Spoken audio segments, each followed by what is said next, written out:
Aloha everyone, my name is Alessandro and this is the Temple of Surf, the podcast. We will give you full access to the best surfers, skaters, shapers, surfboard collectors, shop owners in the world.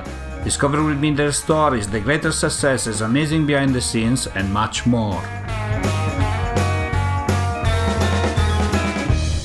Aloha! Welcome to the third episode of the Temple of Surf, the podcast. Today with us from Hawaii is Akila Aipa. We discuss with him about surfboard shaping, surf industry, and much more. Mahalo!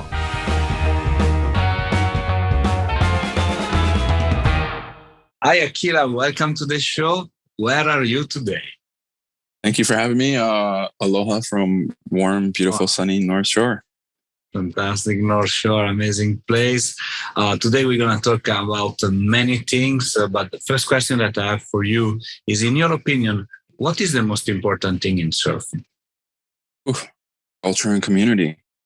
It doesn't start unless you're fortunate enough to grow up the beach here, and you don't realize how big the surfing community is around you until you know when you're young, you have blinders on with hopes and dreams, and then when you kind of settle into that and realize that the strength is in being helping your community and gaining the support and respect of your community as a young man or an athlete or a young man or a young woman.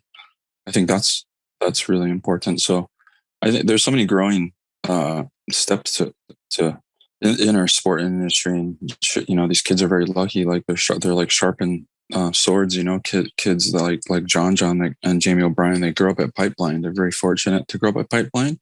And when you grow up in the gladiator pit, you become a gladiator, whether you want to or not, so at some point you're going to slay lions. And those kids are very comfortable at 10 to 12 foot pipe, which is very, very challenging and really hard to triangulate your takeoffs. Really. So, I mean, there's a ton of benefit if you're lucky enough to grow up at some of the right places in the world, like J-Bay or South Africa, or places that have a lot of refinement. And, these places in Mexico, we're going to see young pros coming out of these places in Bali. And it's neat seeing numbers rise internationally across the board. And, people question, why is there a Brazilian Storm? Well, they have numbers and they have passion. There's a lot of surfers, and so does Australia. And Australia treats their sport with a lot of respect that the country recognizes surfing as a sport, and it honors their athletes. We don't see that so much in America. I mean, maybe through the surf industry media, but not through major media. Not until the Olympics has it really been put on the scene. So yeah, I don't know. So it's kind of went a couple different ways in the story there, but this is a great place to grow up, and no doubt about it. And the numbers of pros coming out of Hawaii have always been high. And if you compare us to an NFL Columbine or an NFL, scouting report, there's a lot of pros coming out of Hawaii and Brazil. There's a lot of opportunity that kids have now that before when we were children, you would have to be a doctor to earn $100,000 a year. And most young pro surfers are kind of knocking on that door even before finding success on the tour. So that's changed 1,000% our industry, but it's also eliminated your average blue collar free surfer.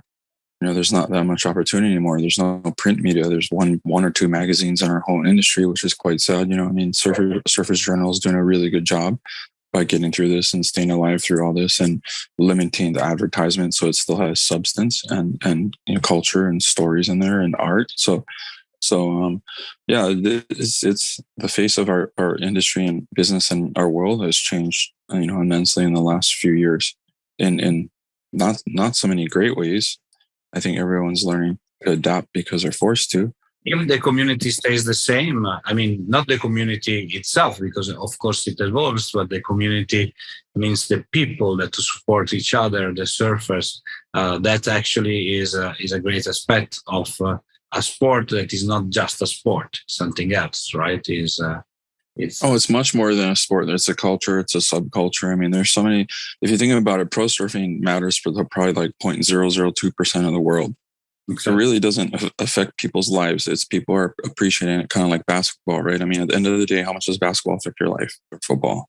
It really doesn't. It's people just being passionate and supporting the athletes that they love, the sports that they love to watch. And I think surfers need to be thankful of the opportunity. I think of surfers, musicians, and artists as being really fortunate because we put out like a vibe or a style and it creates income for you. That's a really unique opportunity in this world, as an artist, as a musician, as a surfer. So, whether you go for the pro tour or not, look at how many other sports don't offer that. You can't just be a freestyle tennis player. You can't just be a freestyle golfer. So obviously our sport, it houses a culture, and that culture is still and influential, highly influential. Look at guys like Dane Reynolds, Jamie O'Brien, and Mikey February. They're finding just as much success off the tour as they would have found on tour, grinding themselves to a pulp, not happy, not engaged. They don't. I can't speak for them, but maybe they're not even engaged with their fans, and that's probably not a fun place to be. Where on their personal platforms, they're on a one-on-one relationship with most of those people. And now they can directly market themselves and brand themselves, and they have control of that. And that's powerful in this day and age. We didn't have that in our generation. So if used wisely, this is a powerful tool. We're not sure how long these platforms are going to last with social media and, YouTube and stuff. But, these kids are making vlogs. They're making their Instagram pages are strong. They're realizing they're their own brand now. And there's more at stake being your own brand with risk, but there's also more return. There's more margin to be made. And I think Jamie O'Brien is a perfect example of that with his merchandising and self-branding. And what he's probably finding more than anything else is that the harder he works, the more he makes, and all this effort he puts out comes back to him, and he benefits from it. Not some CEO selling his stuff for that doesn't even surf, that lives not even in a surf culture neighborhood. So that's been the case for too long, and luckily a few of the surf major brands were owned by longtime surfers like Bob McKnight. And, I have a lot of respect for brands like Rip Curl. They've been a family brand for so long. I mean, I don't even know Doug Warbrick, I think, and a few of the owners, but, they've been around a long time, since the Bells days. And I have a lot of respect for brands like that stay true to the athletes and stay true to the industry. And they make products that surfers need and have used for many generations. And that's a testimony of how sustainable those brands are and those businesses are. And it's sad to see so many of them sell out to try and have a broader reach. And I don't know, because I was a part of Billabong when it was $1 to $3 to $5 million before it went to 20. I was a part of Oakley before it blew up. I was a part of Fox. So I like to think I did all my college years with all these, and I got to work for Burton Snowboards, product development. These brands went from 20 to 30 to $100 million. So I got to see how all these companies grew, and also how maybe they shouldn't have grown to protect their image and their core, right? Because as you're saying, they are selling off. They're trying to overreach on the population. Or it waters it down is what it starts to do, right? So instead of building that core and that brand equity, I was going to use the word equity. So when these brands have equity and you start diminishing that equity and not doing it right, and that's where I saw the problems, right? They when you're owned and bought by someone else now, which are usually shareholders, it's not about core values. It's about growing those share values. Yeah. Investment, what do investors want first and foremost usually is a return. Yeah, of course. Plain and simple. That, right? So you're sitting in these meetings watching how these people and all watching, pamphlets of paper on how they're planning to make that money and make those dividends back for the people that are buying into shares. And that's usually through international distribution and growth. There's no other way to get a product out there and to make the dividends, especially when the margins are small on the products we build. Yeah. So yeah, it was a very learning time in my life, and it was very fun to be parts of those brands and fun to watch how they took departments and made products and brought products to life in our industry, and then had to find ways to distribute and retail them. So it was a great college. No, definitely. And thank you for sharing. In effect, you said many things. One stuck into my mind is like hard working, right? You need to hard work to have passion, of course, for what you do, but you really need to go and put all yourself. And this is a thing that maybe will never change, despite the fact that we are in. Well, you see on tour what hard work brings, and nowadays on tour, I think you need to be very open as a professional, which means you have to be open for press, you have to be open for media, you have to be open for a camera on you most times. We're back in our generation, a lot of guys got away with just being talented and showing up. And then you had guys professional that were very professional that I learned from, like Luke Egan, Brad Gerlach, and Mike Parsons. They're just as successful out of the water because they were very professional to talk to. They negotiated all their own contracts. They didn't have an agent speaking for them, so they didn't have to give a percentage away most times. So they're a professional in many ways, not just in the water. So to have older friends like that, guidance, mentors, brothers, that, it showed us that we can be in control of ourselves and our profession and our future and our career. If you're smart enough. If not, you got to hand that off, or you're at the mercy of what these managers and CEOs wanted to offer you. So yeah, these guys evolved in different ways, and you have to wear many coats, I think, to be a successful athlete. It's or a good business team around you, because you look at all these athletes in the world. I mean, a woman like Naomi Osaka or Serena Williams, they have cameras in their face, win or lose, and they have media requirements, and I think, I don't think people realize the pressures that come with that, whether you're Italo Ferreira and Kelly Slater, like the hardest year to follow up is that second year of being a world champion, because of all the requirements that are now, all the pressure of added, like cameras, press everywhere you show up. You got to do a press release. The world champion, you're here. What do you think about the field? What do you think about the event? They're going through the same stuff every week, and that's got to wear on them, because it's a whole new responsibility that they're not usually aware of. Because let's say you fly low on the radar, lower 20s, lower 10s. Nobody needs an interview at the start of every event. You're not the guy on the map, right? So you don't have the pressures of the press or the media constantly hounding you like some hot rookies or the top 5 or the top 10 constantly do, right? As far as more requirements are. So yeah, man, you got to wear a lot of coats nowadays to be professional and successful. And by the way, hire a darn good agent. Let's start to talk a little bit more about surfboards. So I'm interested about your first proper surfboards. Do you remember, after you learn, obviously? Well, funny you ask, because there's my very first surfboard I've ever had in my life. Oh wow! Okay, my first board. That's my dad made that for me. He gifted that back to me just a few years ago before he passed. So I'll give it to my son one day. So yeah, that's my first memory. I remember riding that board at Waikiki when I was about 2 or 3 years old, and it's pretty crazy to have those memories. But I do have them. I used to wear this little foam vest around me, because that's the first time that I could go alone without my dad. And Waikiki, inside Waikiki, we call it Baby Queens, and it's perfect learning area for a lot of kids. I think 90% of all the kids in Hawaii have learned there.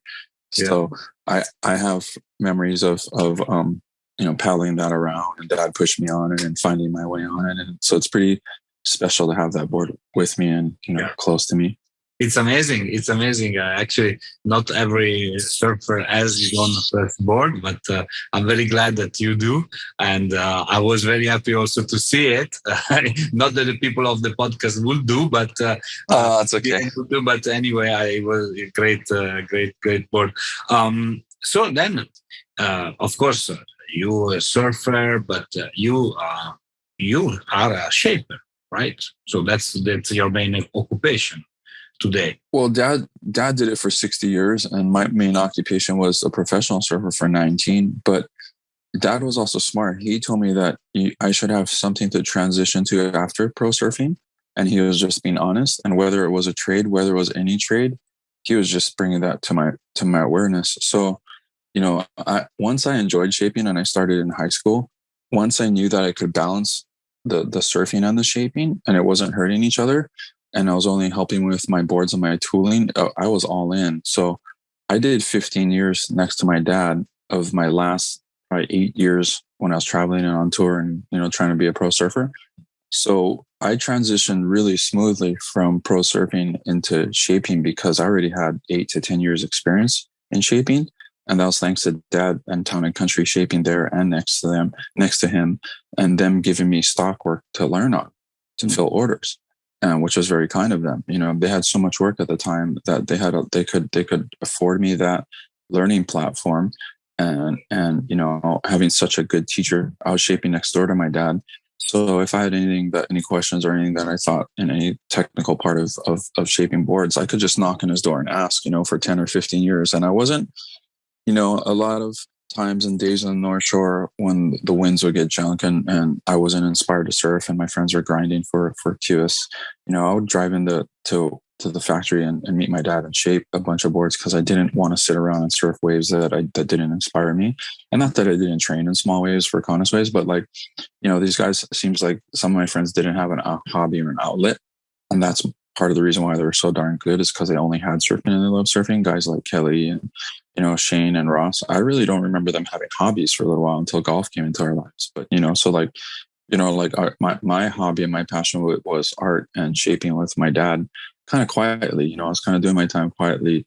I wasn't really telling guys where I was going. Didn't need to. I was just grinding my apprenticeship out with my dad. And I wanted to like I said, I wanted that transition to be smooth from pro surfing into a trade. I didn't want to be lost or feel lost where a lot of guys struggle with that, or that identity. Surfing wasn't an identity for me, but a lot of guys do have an identity in their life from surfing. And when they don't have that from surfing, I believe like a lot of other athletes in sports, I think it's a redefining moment for them in their life of what are they going to do, where are they going to be, and how do they carry on, or how do they join part of society and community because they've been put on this pedestal as an athlete or a rock star where, you can do no wrong. Well, welcome to reality because that doesn't last forever. It's difficult at the time. As you said, the defining moment, it's like, okay, you finish your sport life and then you become like something else. It shouldn't be so hard. You should be able to tap into where you come from and what you were before that. And you should enjoy the wild ride that it gave you. And then it merely should be that. But a lot of guys can't understand and respect that. And it's very difficult to walk away. And I had that problem. It was a very difficult culture and lifestyle. The parties and the travel and the cultures were way more fun than the contest. And that's the hardest part to walk away from because we all did well. We all competed well. We all made money. We all made enough to travel. It really comes down to us not wanting to stop traveling and being together, in that sense. And when, it's a unique sport, you're seeing guys peak so much later now in their 30s and 40s, where at 25, 28, you were gone on the tour in our generation. Guys were ancient at 30s or 32 guys on tour, but also families.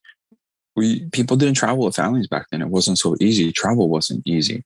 And it's become difficult again. But for a while there, like the whole tour, all, generations of families went on tour. Sonny took his kids on tour. Kaipo took his kids on tour. A bunch of guys raise their kids on tour. And it's really sad now to see fathers retiring and stepping away from the tour because they want to be with their families because travel is dangerous. It's not easy. Years are long.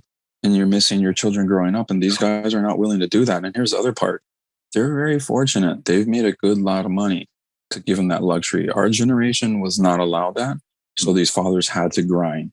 There's a whole different reality. If these fathers were clocking those dollars and invested it wisely and could retire, I bet you a lot of these dads on tour would have left earlier. So more respect to these younger guys for being in the generation where they have the income to create that stability for them to walk away and be family men. That wasn't the case in our generation, unfortunately. So, you saw guys stay on tour longer and have to travel with family. No. I see what you mean. I'm a father, so I would not stay away from my kids. So definitely. So looking back at your career as a surfer and as well looking back, but let's say until today, in your career as a shaper, what are the best accomplishment that you are very proud that you have reached? Wow, that's a good question. I don't know because Dad always kept me humble, and we always have simple philosophies that we're only as good as the last surfboard we make. So, the obvious answer to that is Kelly Slater, right? I mean, the visibility, the stature that he is in this industry and sport with probably being the most winning, having the most winning record we might ever see in this sport, which is pretty amazing. So obviously working with him, we've been friends a long time, but we just started working together in a professional sense with models. I've always built him boards, but he's always had great relationships with the people he's worked with, which has been Al Merrick for years. So out of respect to him and Al, there's never been a reason to really build him a bunch of boards or build him a line of boards. And now that we have that freedom, and now that he's working with a few different shapers, it's been a blast, and it's been very good for visibility, very good for business. And I'm very humbled by it, because there's a lot of great shapers out there in the world that don't get that visibility and opportunity. I've been doing this for 30 years, and I'd like to retire, and that opportunity is coming now. So you don't have a choice of when it comes or how it comes. And I have to ride it out for the next 10 years, because I just have to. I don't have a choice. I'm doing this.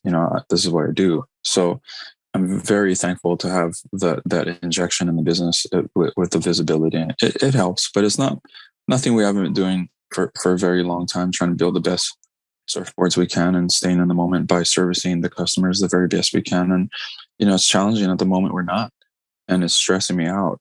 It's taking so long to get supplies. It's taking so long to get boards back from glassers when you subcontract everything out. And it's pushing my delivery time back to 4 to 6 months, which really hurts. Even though a lot of people in the industry, all the big guys are that pushed far back. I'm not used to taking boards taking that long, and I don't feel good about servicing my customers in that way. So I'm trying to find ways to eliminate bottlenecks. I might have to get into my own factory here soon, get my own machine, get my own glassing, because, the thing about being in this position is I don't want to miss the opportunity as well. Surfboards are kind of a one-time sale. They'll reach out and they'll show interest. And then if you don't respond to that or comply, they'll gladly buy a board elsewhere.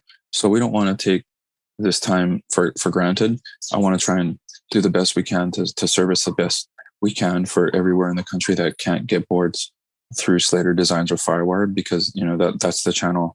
That's why I'm working with them, is to reach people that I can't anyway, because I'm so slammed with custom boards. I'm 200 to 400 boards behind every month with that many orders coming in, that I can't service a lot of people in a lot of parts of the world. And also shipping is very difficult. So that's part of the reasons why I signed on with Kelly to do the boards and to get the boards to those people. And it seems to be working with the first model.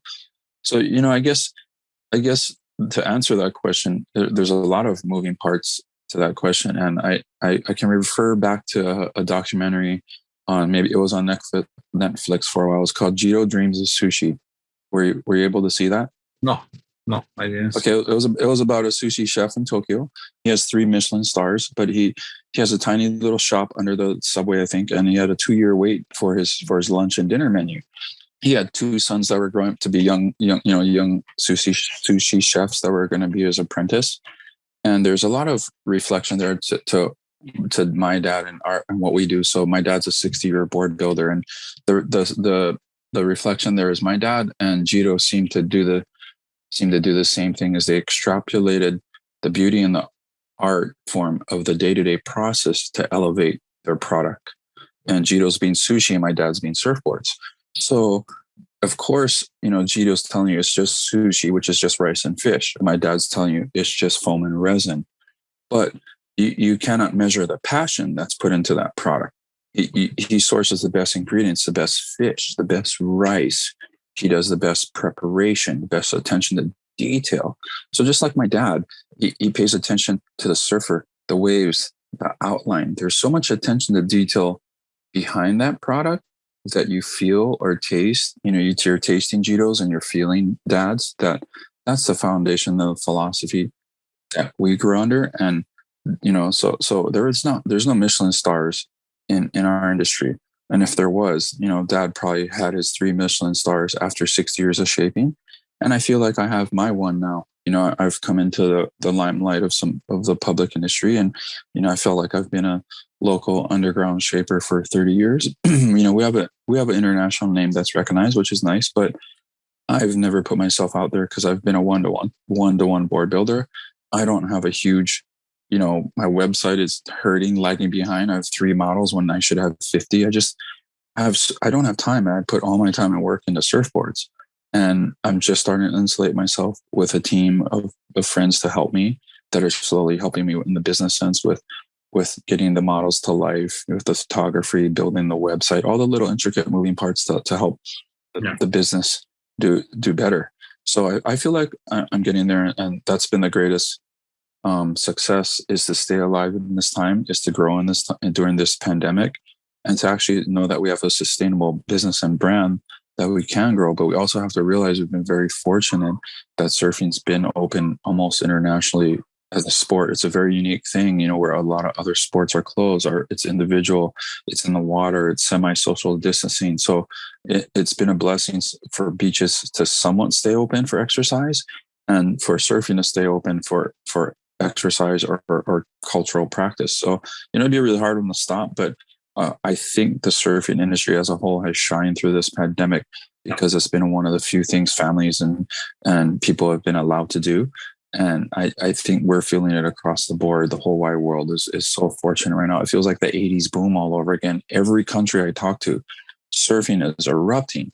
And it's really cool. There's an influx of old surfers, new surfers, family surfing. But here's the tough part on that. Surf spots are still surf spots. So we don't have new surf spots coming into the sport like new surfers are coming to the sport. So some of the spots are getting overwhelmed, with the capacity of surfers. And that's where I see wave pools coming into play in the future. Hopefully it'll take some of the pressure. It's not to replace the ocean. It'll never replace the essence or the feeling of it, but they're pretty darn cool. And they're great. They're even better for learning and beginner intermediates. They're safer. There's no sharks. There's lifeguards. There's protocol. So you could probably learn much faster in a pool setting nowadays than in a wave setting, because you have to learn oceans, you have to learn currents, you have to learn conditions. It's not always going to be breaking when you roll up, and when you do, it could be crazy or too big for you to learn in. So there's a good opportunity with these pools, and there's a good place for them. I think in time we'll see that in a bunch of years. I totally agree with you. So, so many questions in my mind while you were talking. So, I will go for this order. In your opinion, what is the most important thing in shaping? You were saying before that your dad told you are as good as your last surfboard. I think the most important thing, if I can sum up it, is I feel like a car mechanic. And if I'm good at my job, I should be able to solve your problem by a process of elimination. So through a conversation, I should be able to ask you what you're riding, where do you surf, and what are you looking to achieve in a new board? And I think that's my strength and my responsibility as a designer, surfer, shaper, is to understand that and get it right the first time. And I think that's my strength as a shaper. My goal for the people I build boards for is to build you a quiver. I don't want to constantly build you that one board where chase, we're going to get it next time. Let me try and get that better for you next time. I don't believe in that. And, like I said, if we're doing something right and we have an understanding of what we're doing, we should pretty much get it right the first, second, or third time at the most, if you're a very sensitive surfer chasing a very sensitive design. But for the most part, my design menu are designs that we've had for 12 to 15 to 20 years of refinement. So usually they're getting to taste all the hard work we put into that model and refinement. So it's not hard, because back to saying my greatest strength and responsibility of being a board builder is being, like I said, that mechanic. And servicing them properly with my knowledge and my education, my experience. But also that this is a very unique industry where I have to respect their wants and needs and what they want to see and feel aesthetically, because it has to appeal to them. I don't care what level you're at. Pros have different needs than intermediates, and pros want to see and feel refinement, where intermediates need to feel the benefits. So your intermediates might not be feeling your rails and edges and concaves and contours, but on the wave, when they have benefits and they're gaining, and they're huge gains for that intermediate, that's where it's mind opening. So I think, once again, my dad taught us our strength as your everyday surfer, because they're the bulk of our buy, and they feel the performance gains more. If they're that much for pros, they're greatly heightened for amateurs, right? In a sense. So because the pros are at surfing high level, their refinements are minimal. The beginner and intermediates don't surf at that level, so their asks are much lower. And when they get these gains, the gains are much greater. The spark, the responsiveness, the speed, I think my strength is growing the quiver for the surfer. Like I said, some of the guys I work with, we're on board 7, 8, and 9, but they're on 8 different designs. They all have toolboxes now for surfing, or like a golf bag where they go, okay, it's this. I want to ride this. Oh, it's that. We're not constantly chasing the same board over and over. I don't have time for that in my life or in my business. And I don't think people have time for that in their buys. It gets frustrating. And a lot of times in this industry, there's too many glass slippers to fit. And that's the beauty of custom board building, is them seeing enough ideas and reviews online of our designs and maybe having an understanding of that. And then me being able to consult and get that design through dimensions as close as possible to their needs. And that's the fun part about custom board building is giving that customer the customer service that they need to get the board that they really need. And that usually builds a repeat customer. Yeah, definitely. And are those clients that will be yours forever? Like maybe their son. Well, I don't mind that. I'm not trying to have them forever. I think it's fun to try boards of all builders, and it's refreshing. But if I'm someone they can count on consistently, that's what I want to be. I want to be a very consistent point for them. And if they want to, because I'm outside of the box anyway, and if they want to try other things, that's great. But as long as they have a foundation that they trust, and that's usually through communication, because a lot of board builders don't give them the time of day, and they just say, oh, you should be writing this because this works for so and so. Yeah, he's not so and so. They're not so and so. Their level is unique. Their surfing is unique, and their needs are unique. So it should be, be given the proper attention. And at the same time, we're also going to have a broad range of beginner products with soft boards and long boards and beginner and intermediate design products that they can get educated and learn and grow with. I would never sell them a performance wing twin or a fish if you're growing, if that fish or twin wasn't designed properly, because I don't think that's cool. I would guide you towards a mid-length, a long board or a soft board to get the learning process out of the way, to get your confidence up, and then gradually step into our performance line. And I think that's being respectful to the customer, where they're at, what level they're at. And that in turn, I think, brings back the buyer. Like if they know that we educate them and respect them, then they're going to want to come along for the ride. Then it's going to spark the interest. Go, whoa, if I'm having this much fun on a softboard, what the heck would one of those performance ones feel like? It's like going from a go-kart to an F1, right? They're like, whoa, it's going to spark the interest. Like, I can't wait to be better so I can ride that F1 one day, because I want to be good enough to get to turn fast, turn quick, ride a light board, a highly sensitive, responsive board. That sounds really exciting and interesting. So we want to spark that interest. I don't want to sell you that board right away. You're going to struggle on it. It's going to expose you. And unless it's 40 liters like a boat, you still won't understand it, right? So we don't want to numb it down and dumb it down for you. We'd rather educate you on the buy and have you enjoy and respect that and the designs. And then we can gradually share designs with you. And then we believe we have a repeat customer. Yeah, it's as you said before, it's a quiver. It's like a progression, and it's more you progress, more you go for different boards, and you complete your surfing in where you actually surf. Because it should be a fun. It should be a fun process. We want people to appreciate the process. We don't want to rob them of that learning. The joy of learning. We just want to provide them with the right tools. You referred obviously to your father many times. 60 years of surfing, shaping. What is the best advice that he gave you as a shaper? Wow, it wasn't that they were all best. It was so much advice.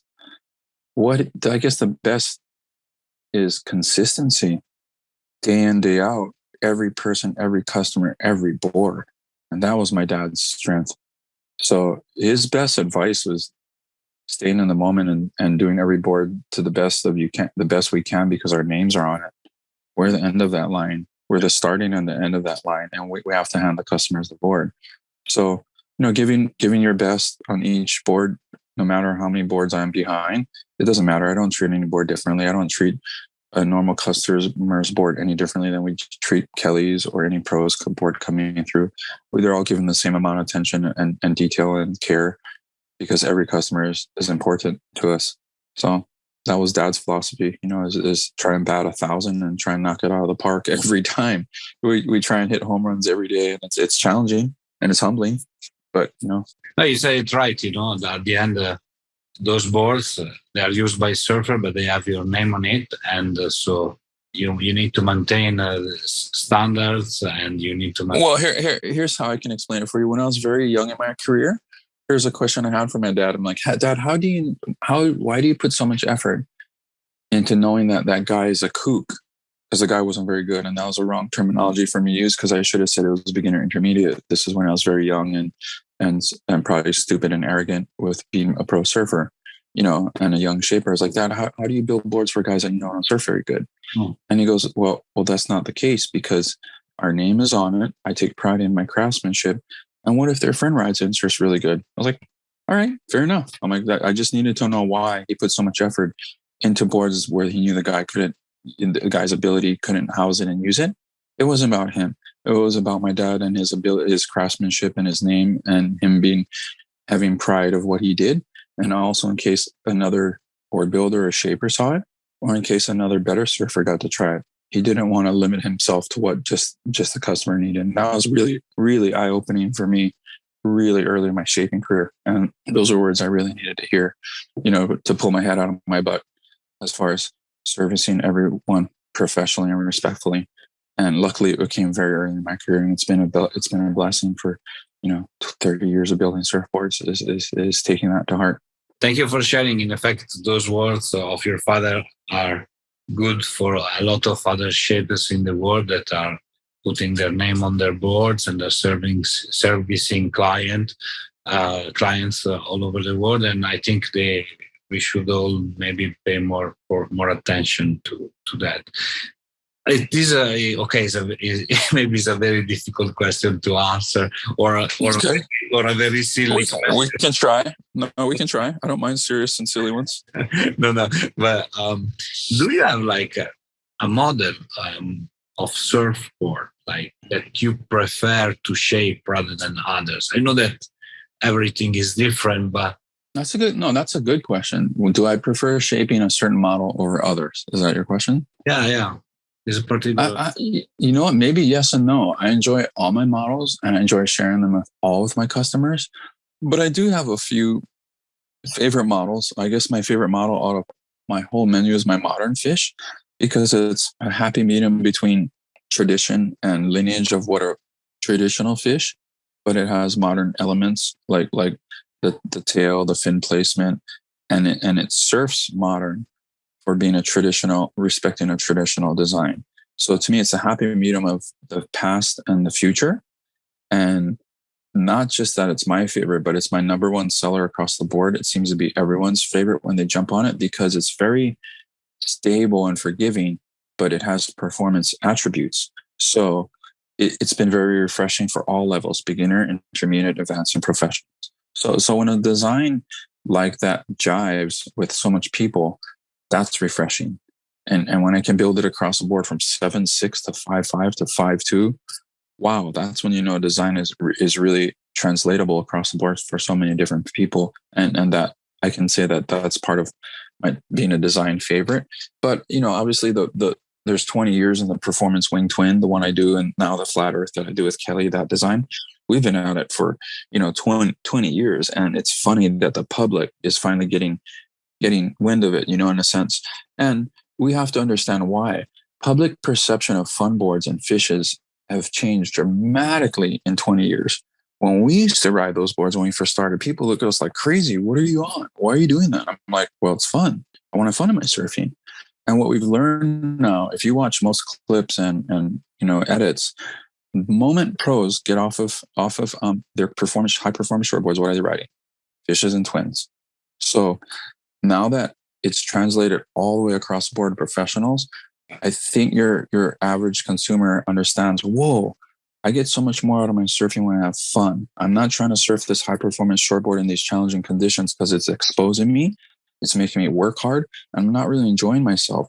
And when they get on these other designs that are a little more forgiving, a little more free, a little more built for their skill level, which they want to be honest about, like I said, it goes back to the gains. They're getting so much gains. And back to my favorite model is the Modfish has the happy medium of those gains, the rocker, the pivot, and that's what makes models refreshing for people is when they can appreciate the design and performance attributes and they actually feel it, and that's refreshing. And that's the case right now with the board I'm doing with Kelly, right? It's hitting worldwide, and it's we have to admit it's mainstream now. Like every major board builder and manufacturer builds a fun board, a fish, or a twin fin. You cannot not acknowledge that alternative fun boards are not a percentage of board sales nowadays. You'd be kind of silly not to. So I'm excited. I'm lucky that I've been doing this for 20 years.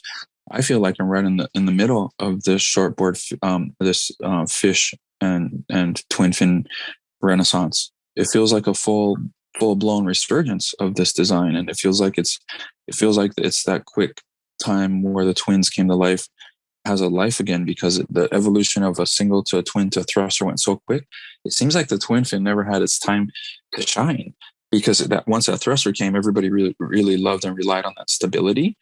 But it's neat to see twin fins making a comeback and people appreciating them and not holding them to a standard of a thruster, because it's not a thruster without that fin in the center of the stability.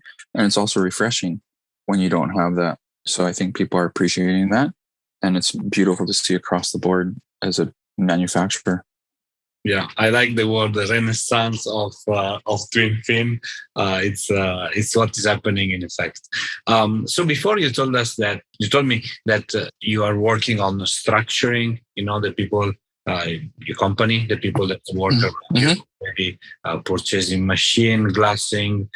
You're working on your website. You're working to getting out there more. But is there any other project that you have in the drawer that you are working on or you will work on in the near future?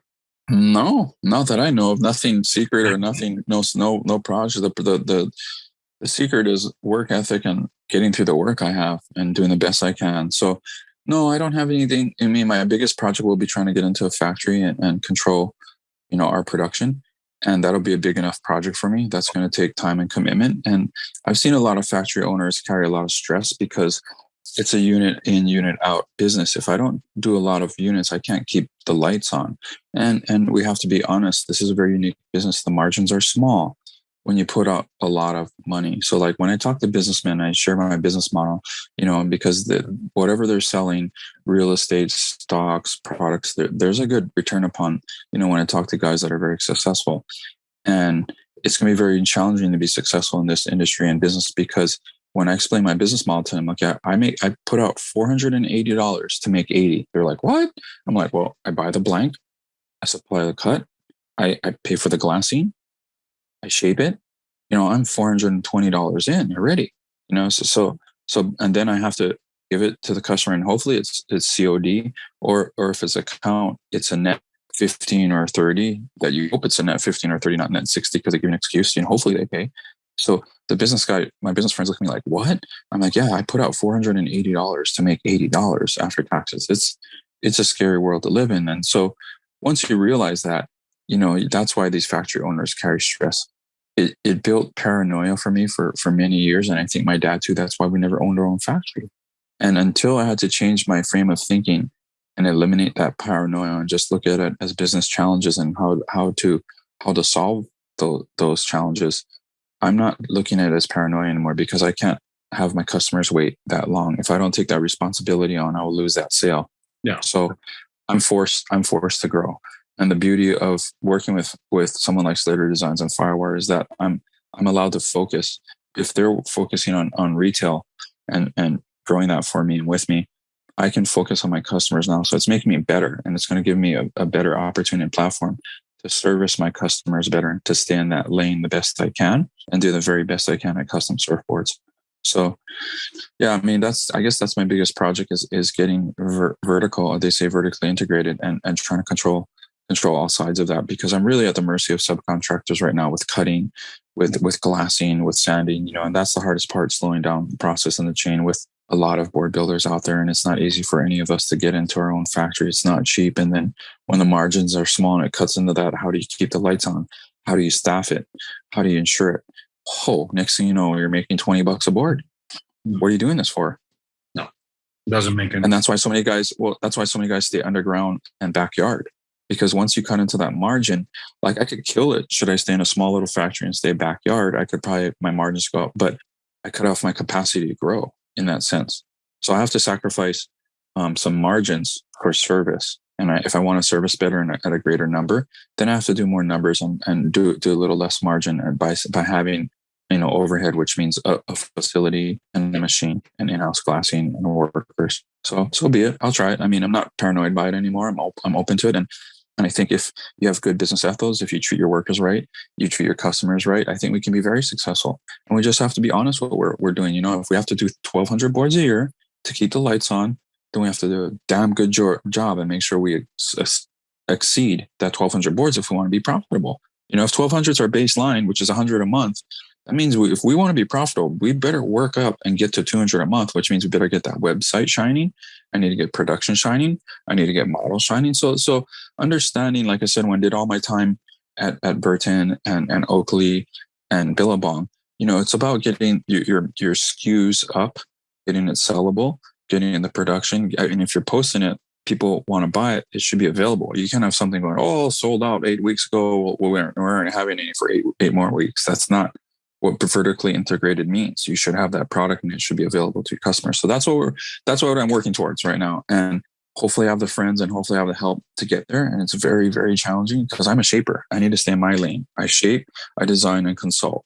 So once these other projects start drawing away from that time, it gets really challenging to execute.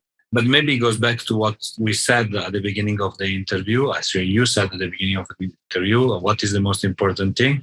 Community, right? If you have the right people around you that help you to work on the project, then things are easier or look easier. Yes. And you have to be careful of who you insulate yourself with, because sometimes it can help you, sometimes it can hurt you. So that's where I've been very patient with those friends to help me, because I don't believe in nepotism. And I guess that, I don't know if people know that word, but that means hiring your friends because they're friends. I don't want to hire my friends because they're my friends. They're performance-based jobs and positions where if we don't perform, we don't get paid. And they understand that because they have other jobs. So, these are we need to get somewhere with the business window with the visibility and the people reaching out to buy boards. We don't want to miss that opportunity or miss that customer. So we need to be, or the business needs to be set up as proper as possible. And the moving parts that are intricate, they need to be well greased to take that order in, to service that order, and to build that order, and then to deliver, because a lot of those orders are now international. So, we've had to set up FedEx accounts, UPS accounts. It's not hard because we're not getting discounts because we're not bulk senders. I mean, imagine, I wish I could sister up with bigger companies like Burton or Billabong, because they have bulk shipping, but they're not going to break bread with someone as little as us, especially if we're a competitor, right? And we understand that, but too bad there's not a co-op, in this industry where, hey, maybe me and 10 other small shapers should start a co-op, and we can use the bulk of our shipping and sales to create the discount for us and help bring that margin up. Because like I said, I'm open-minded to it. I would be willing to work with other board builders to keep that margin in-house instead of losing it just in packing and in shipping, because it's so hard to create and make that margin that we need to be guarded and protective of it. And that's why I think, sometimes, people see board builders as what's this charge? What's that charge? But it's really difficult when we pay for everything, like the bubble pack, the plastic, the guy wrapping it, the box. So we try and be very transparent about those charges. I don't like any added fees on any product that I buy. I don't think anybody likes it on Surfboards. If packing, box, and shipping is this fee, it should be listed and priced and consistent. And we wanted, and internationally, it's not cheap, but it's $300 to $500 to $800, and that's tough right now. It's just the same cost of a board getting in. Yeah. So one day we'll be better, and that's why I think the Slater Designs and Firewire boards work, is because they have the distribution, and their boards are reaching you at that price discounted because they got the shipping, because they have the bulk. Yeah, no brainer. Yeah, definitely. Yeah, and by the time my single board gets there, it's almost twice as much, because the consumer has to pay for customs and shipping, which is really costly right now with what's going on in the world. Everything got jacked up in that price with petroleum and security.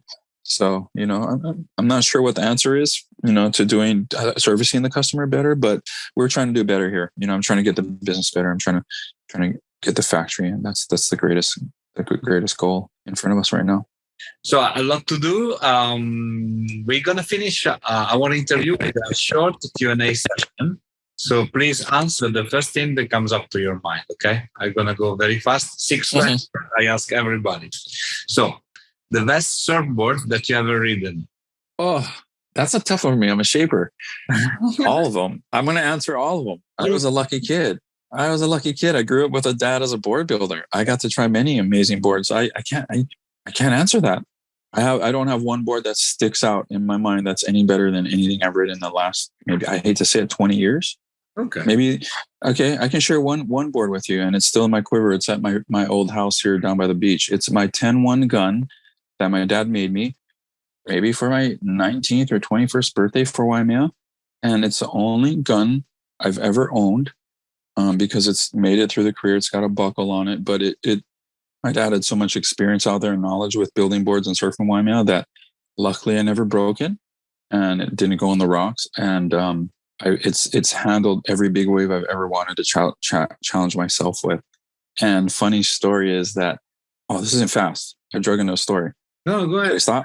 Okay, so I have to remake that board because my roommate started riding in big waves and I didn't want to break it. So I had to redesign it. I had to look at Dad's board and design one around it. And I did a 10-1 and a 9-1 for my friends and my roommate and myself. Waves get big because I don't want anyone riding this board anymore because it has too much sentimental value now that Dad's not here.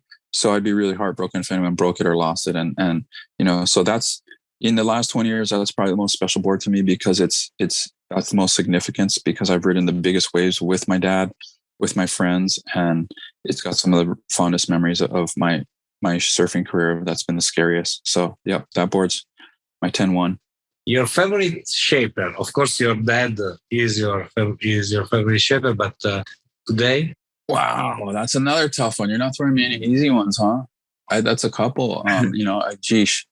Inspirational, Sam Egan, Luke Egan's dad, still shaping, still loving it. And, I can say him because there's a video of him in the shaping room dancing and shaping. And that's my inspiration. I want to be 78 in my shaping room, creating and dancing, because I dance in my shaping room, but I don't share it with anyone because I'm too ashamed. But probably my favorite shaper is the guys are doing it and still passionate about it, that love what they do. And that's inspiring to me.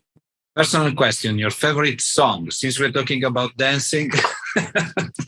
Favorite song? Gosh, it's this local singer from Kauai right now. I'll maybe share the song with you after. It's called "Wake Up," and it's just a good island vibe. And it's been my favorite song for the last month or so. Okay. And I don't know.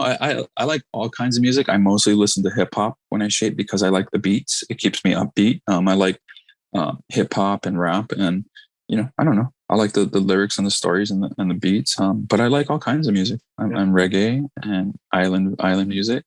Share the song, please. I'm curious. I want to listen as well. Okay.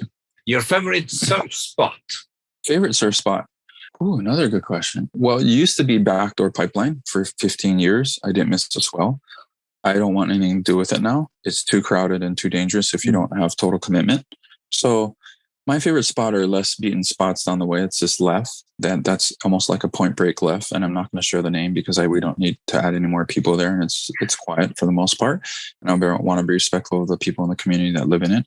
So it's down the ways here, and a lot of community guys surf it, and the left works on a north and the right works on a west, and they both work on opposite winds. But most importantly is there's not a lot of people out. I can get my waves, I can get my surfing in, I can get my exercise, and it's peace of mind because all these spots up here have all the young pros at them getting their photos, getting their clips, and it's very intense. Yeah. And I've done that for a long time. I don't want to be intense anymore in the water. I don't choose to be because it's already like when you surf town and you surf bowls, it's very intense already anyway, and you can't be too kind because they mistake it as weakness, right? So luckily, all the guys that sit out there have 30 years experience and we're all comfortable with each other. But at places like pipeline and backdoor, there's 4 generations of people trying to create a living for themselves out there. So it's the pack is much deeper and it's really hard. And there's guys putting themselves in tough predicaments because they're going on ways where you shouldn't go in our generation, because it's pretty much a closeout or it's a 1% chance of making it, which does make for a great ride. And then, like I said, you refer back to guys like Jamie and John, who are more in control of that scenario because they're more comfortable and they're more experienced with it, right? So that 1% isn't 1% to them; it's more like 10. And then you can't blame them for going on some of those ways. But other people, you're questioning their ability and the percentages because you're going, oh, that's not a high percent I make. So yeah, backdoor has been my favorite. And like I said, I'm more of a community surfer down the way now. And I 3 to 5 feet's my happy place because most of the designs I'm usually testing are short designs. And I don't know. I also have 2 shoulder dislocations that I didn't get the surgery for. So if I surf big waves and one pops out, that's scary enough. If both pop out, I can't reset them. I can't get the surface. I'll probably drown. So I don't really do big waves anymore. And in my generation, we didn't wear vests, and I don't really want to wear them. If I can't swim out and swim in, that means I shouldn't be out there. I don't want to put that accountability on anyone else. So that's where I'm at. In my age, I'm 50. I'm 51, dude. I think I'm allowed. Understood. Yeah, of course. Who's your favorite surfer all time? Dane Aloha. Easy answer for me. Favorite surfer, favorite person. I was fortunate enough to surf with him at backdoor a few times, towards the end of his career, and just to see the beauty of him riding a twin fin out there. And then my first trip to Japan as a professional with Town & Country was with Dane, Sonny, Kaipo Akias, and John Shimoka. And, Dane was the alpha. There was no doubt about it. No one, everybody fell in line behind him, even Sonny, when Sonny was pretty much a hothead and his own individual at the time. And he always was. But we had that much respect for Dane and what he did for our sport. And he just carried himself that way. He kind of just demanded that respect, even though he wasn't a dick about it by any means. It was really neat. I can honestly say he's one of the few people I've seen paddle out the pipeline backdoor and have a 25-yard radius around him. I've never seen any person have that kind of respect. Maybe Jerry Lopez, maybe a 10 or 15-foot radius around him. But Dane, he had a 25-yard radius around him where no one came into his circle. No one cared if he was going left or right. They just didn't even look at that wave because you didn't know if he was going left or right. He was so good. So it was better off if you just didn't paddle for it. We already knew that was Groms, but it was rad to watch grown men respect him in that way too. And my first trip to Japan with him, I got if I can, I'll share 2 special stories. We're staying, somewhere for a contest with Town & Country team, and we got word that this local river mouth was going off, and it was surfed by locals only. So Town & Country, had a shop in there at the time. So they told us that we were invited by one of the locals to surf it. So Dane was invited. So Dane's gathering his items, his wetsuit, his board, and there's me, John Shimoka, Kaipo Hakias, and Sonny kind of cruising in the apartment, just cruising. We're kicking back. I think we surfed somewhere earlier. And he looks at me and goes, Akila, grab your stuff. We're going to get barreled. Doesn't look at any of the other guys. I'm like, oh, okay. All right. So I got my stuff and we go, and we surf a barreling river mouth as good as it gets for 4 to 6 feet with 4 guys out for 4 hours. Wow.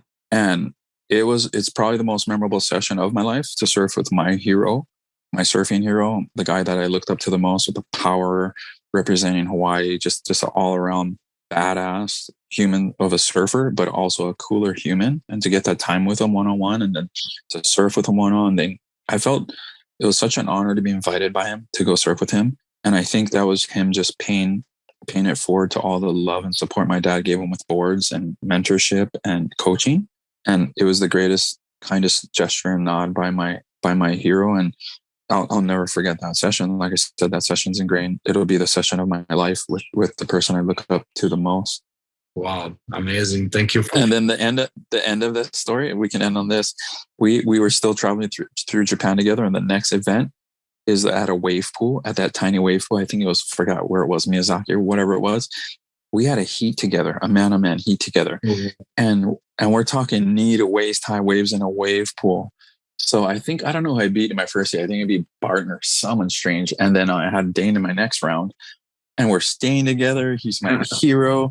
And there's no strategy in there because you jump off the wall and you go wave for wave, right? So it's not like I have to yield to his priority or his intimidation, because that's, in our generation, there was no priority. It's pretty much like mono, right? So it eliminated that in the pool because we jumped in wave for wave. And unfortunately, I beat him because I was lighter and I could get more maneuvers off. And I felt terrible. And I thought he was going to kill me. And luckily, he wasn't going for a world title. It was a little later then. But if he was going for a world title, he probably would have ate me alive. But like, I was so bummed because I didn't want to beat him. And I wasn't trying to surf my best. It was just one of those things. I was like, oh, I'm serving against my hero. And I felt like he's handicapped because if it was a back door, he would eat me for breakfast, with all his knowledge and experience. So I felt it was unfair. It was just a strange moment, especially after we surfed together at this magical session. And then we had to compete together like a week later at this event. And so to end it all, at the end of the heat, we're showering together. I got my head down. I'm so bummed. I'm so embarrassed, but I don't want to be because I gave my best effort to compete. And he shook my hand and he congratulated me. He was so darn respectful in that moment where I thought he could just be the meanest guy to me. He was so professional and respectful that I was so blown away. And like I said, I have so much respect for that man as a surfer and a human. Like that's my hero. So I'm fortunate that I still get to communicate with him. I get to talk to him. I can't wait to build my twin fin. I hope he gets healthy and able to surf again. He had a shoulder surgery, but I feel so blessed that I get to speak to my heroes. Like, Buttons isn't here, but Mark Liddell, he comes by the factory. We chat.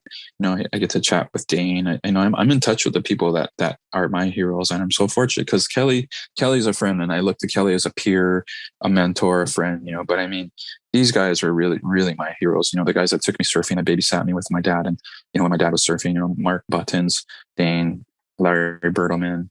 Those guys were so kind to me as a kid, and that's where I feel that's ingrained in me. That's what I share with this generation is having fun and enjoying the people and the culture and the places you're at. Don't get so caught up in them.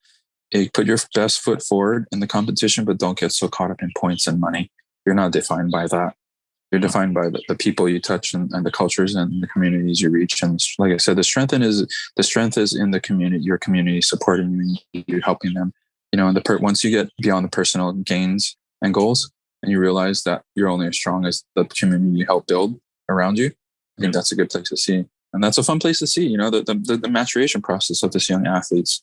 It's fun to see a lot of these guys mature. And I love seeing that. So I think our sport's in a great place. It's got a bright future. And, we should be very thankful that we have it's created so many jobs and livelihoods for us, for simply putting out cool designs and a cool vibe and, people, appreciating that. We're so darn fortunate. So thank you for the opportunity.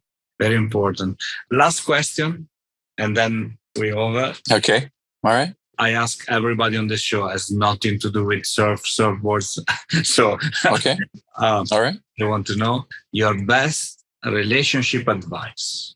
Wow. You're gonna throw me under the bus for that one, huh? Well, I can't say it's good because I've learned. I'm learning still. And I'm not in a relationship now because I had to learn the hard way.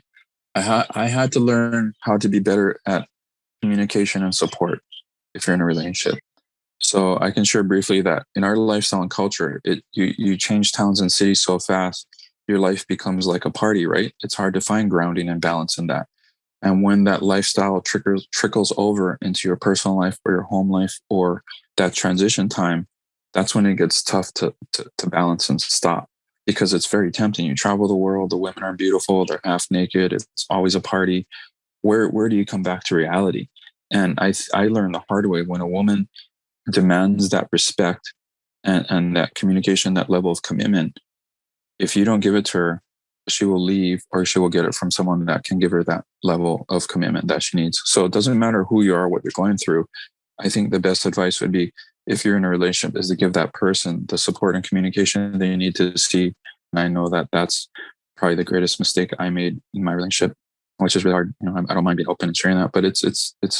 I think we learn from our mistakes, and I didn't have good examples in front of me. My parents weren't very good at communication. They swept everything under the rug, and that's hard to understand. So I made the same mistakes in some of my relationships, and not that it was the exact same, but I just learned I had to do better and be better for the person that I'm in a relationship with. And I think all people can appreciate that, whether you're male or female. I think we want the best out of each other.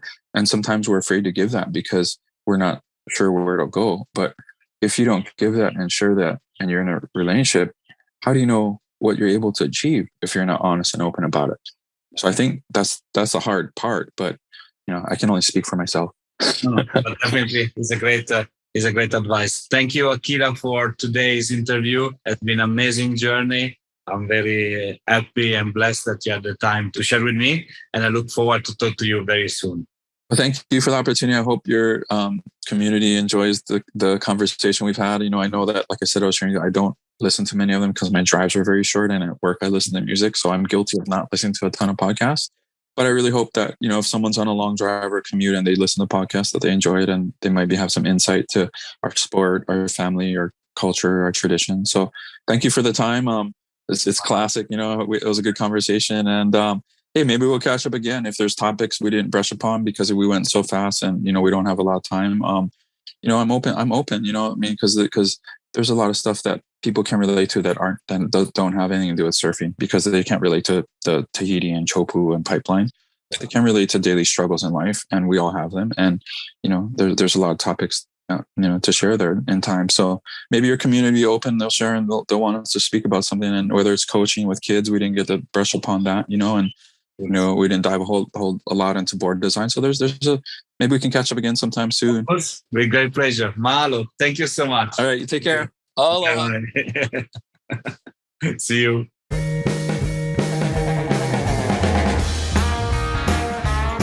Hi, it's me again. I hope you enjoyed our today's episode. If you want to know more about us, please follow www.thetempleofsurf.com and all our social media. Mahalo.